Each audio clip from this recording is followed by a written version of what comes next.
From NBC News, this is Today. It's a topic that many families have a tough time talking about, but should schools take the leading role in teaching kids sex education? Well, they will in New York City starting this January.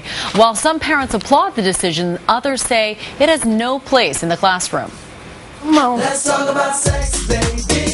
New York City teenagers will have to talk about sex this year. The mandatory sex education curriculum is about improving health and reducing risk. It deals with prevention, it deals with abstinence.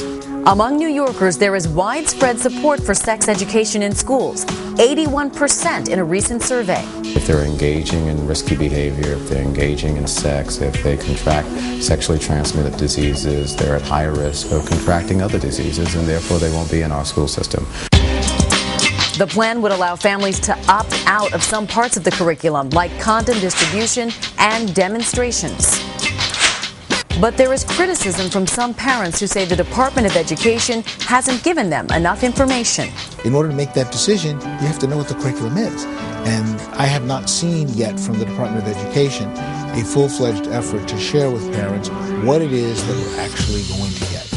Nationwide, most 15 to 19-year-olds receive instruction about sexually transmitted infections, HIV, and abstinence.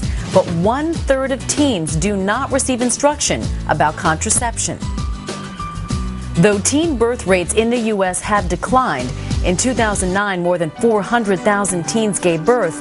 And among 15 to 24-year-olds, there are nearly 9.5 million sexually transmitted diseases each year.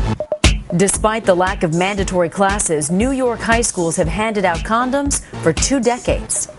They have condoms in the bathrooms, and I'm not totally for that, no.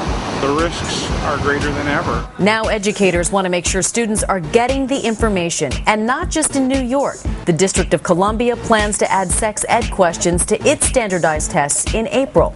So just how far should sex education go?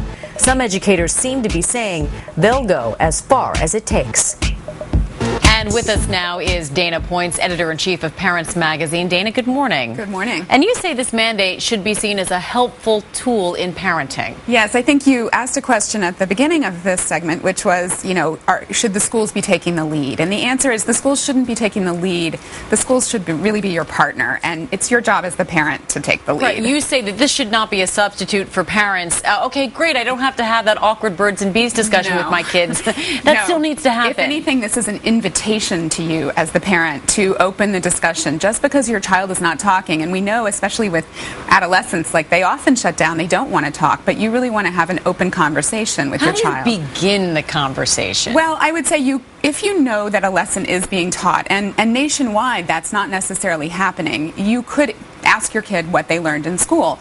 But more often you just need to look for an opportunity, and we don't have to look very far in our culture to look for an opportunity to introduce the topic of sex with an older child, because it's everywhere in everything they see. It's in their song lyrics, it's in the videos that they watch. So, you can just bring it up gently and say, so, do you understand in this song lyric what she's talking about? Oh, I've already had awkward moments with my 8-year-old who have heard, she's heard words. Yes. What does that mean, Mom? Yes. Oh, wow, I got to go there now. Yes. But what do you say to the parents who are concerned that by talking about this, having sex education in schools, and specifically the conversation involving contraception, could lead to promiscuity? I think there's very good evidence from many studies that show that teaching kids about sex and contraception does not lead them to become promiscuous. If anything, it's the children who lack knowledge who are going to be more at risk. And in the case of sexually transmitted infections, the payment is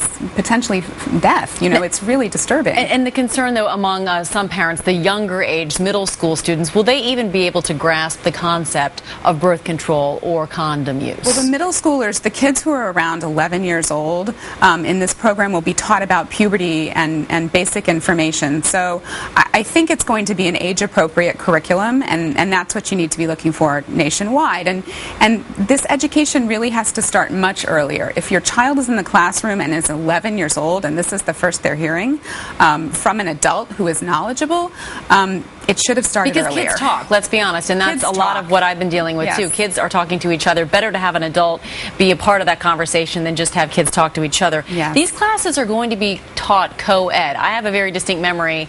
In my school, it was gender-based. So I had all girls in my class when we were talking about sex ed and boys in another class. That won't be the case. Is that an issue? I mean, I think my suspicion is that it's probably a resource issue, but I think it's up to the teacher to kind of maintain a level tone and keep it above board, and if there's any snickering, take care of that. Right. Do you see this becoming a nationwide trend? I don't know. I mean, if you look just at sexuality education, there's still so many states that don't really teach anything. So it's interesting that there are many objections, obviously, but when you look at the data about kids who say that they're not having sex, when you look at research about teenagers who say, no, I'm not doing it, the number one reason that they give is that it's ethical or moral or connected to their religion. So those messages are really getting through, that when a family has a strong objection, they're communicating with their kids. All right, Dana Points, we appreciate your time this morning. Thanks so much. And coming up next, King and Queen.